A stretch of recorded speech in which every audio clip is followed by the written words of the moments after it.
चुड़ैल की कहानी। यह कहानी मुझे मेरी दादी माँ ने सुनाई थी।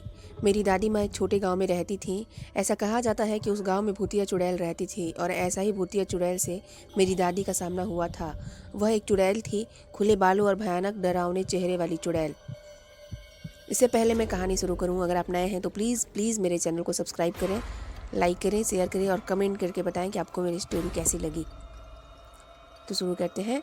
सर्दियों का समय था, ठंड बहुत ज़्यादा थी, पूरे गांव में कोहरा धुंध छाया हुआ था। मेरे दादा एक बड़े अधिकारी थे जो रोज़ की तरह दफ्तर का काम खत्म करके घर की ओर लौट रहे थे। घर वाले रास्ते में बाजार भी आता था जहां मेरे दादाजी सामान लेने के लिए रुके और उनके बाकी शहर कर्मचारी चले गए। मेरे दादाजी बाजार में सामान लेने की वजह से पीछे रह गए। सामान लेते लेते दादाजी को पता ही नहीं चला कि कब शाम हो गई। जब दादाजी ने घड़ी देखी तो पता चला कि आज तो घर पहुंचने में बहुत ज़्यादा देर हो जाएगी। तो दादाजी ने सोचा कि जंगल के रास्ते से जाऊंगा तो जल्दी पहुंच जाऊंगा, इसलिए दादाजी ने गाड़ी जंगल की तरफ घुमा दी। शाम होने के कारण जंगल में बहुत ज़्यादा अंधेरा हो गया था।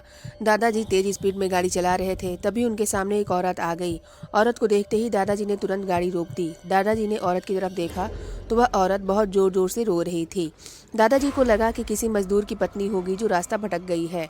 रास्ता सुनसान था, इसलिए दादाजी ने सोचा कि इस महिला की मदद करना जरूरी है। उन्होंने महिला से पूछा कि वह इस जंगल में अकेले क्या कर रही है।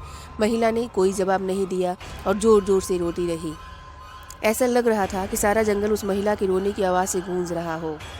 दादाजी ने पूछा कि आपका घर कहाँ है? फिर भी वह महिला कुछ नहीं बोली।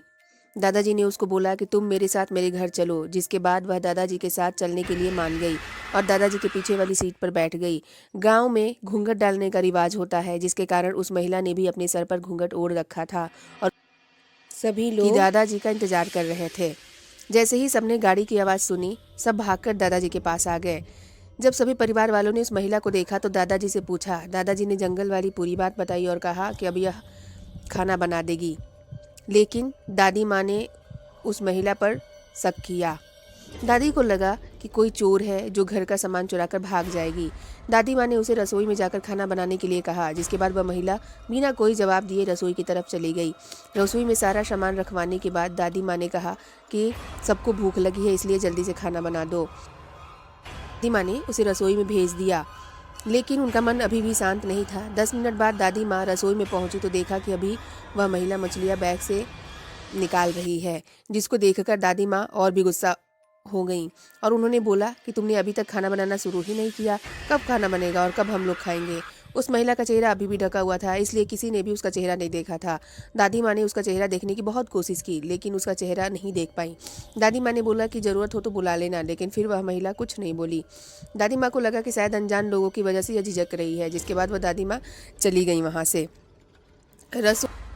रसोई में अजीबोगरीब आवाज़ आ रही थी। फिर 10-15 मिनट बाद दादी ने रसोई में देखा तो रसोई का नज़ारा देखकर दादी माँ बहुत डर गई। उनके पैर वहीं जम गए। दादी माँ के गले से आवाज़ नहीं निकल रही थी। दादी माँ ने देखा कि वह महिला रसोई में बैठकर कच्ची मछलियाँ खा रही है। रसोई में मांस और हड्डियों के टुकड़े बिखरे पड़े थे। उस महिला का घूंघट भी सर पर नहीं था और उसका चेहरा बेहद डरावना, लंबे लंबे काले बाल, बड़े बड़े नाखून और चुड़ैल थी। वह चुड़ैल मछली खाने में मगन थी, इस कारण दादी माँ पर उस चुड़ैल का ध्यान नहीं गया। दादी माँ चिल्लाई, लेकिन उनसे चिल्लाया भी नहीं जा रहा था। दादी माँ को लगा कि यह औरत ज़्यादा भयानक न हो जाए। दादी माँ ने एक थाल उठाया और वह चूल्हे में से जलता हुआ कोयला लेकर उस चुड़ैल की तरफ दौड़ पड़ी। दादी माँ ने कोयला उस चुड़ैल पर फेंक दिया। आग की वजह से वह चुड़ैल जोर जोर से आवाज़ निकालने लगी। चुड़ैल की आवाज़ सुनकर सारा घर इकट्ठा हो गया। चुड़ैल को लगा कि यह क्या हो रहा है। चुड़ैल को आग दिखाकर घर से बाहर निकाला गया। चुड़ैल की आवाज़ इतनी तेज थी कि आसपास के सभी लोग अपने अपने घरों से बाहर आ गए और सभी ने चुड़ैल को देखा।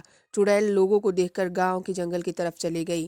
पूरे गांव के लोग चुड़ैल के डर से कांप रहे थे और सभी मेरी दादी माँ की प्रशंसा भी कर रहे थे, जिन्होंने सही समय पर उस चुड़ैल को आग से भगा दिया। यदि चुड़ैल को नहीं भगाया जाता तो वह पूरे गाँव के लोगों को खत्म कर देती।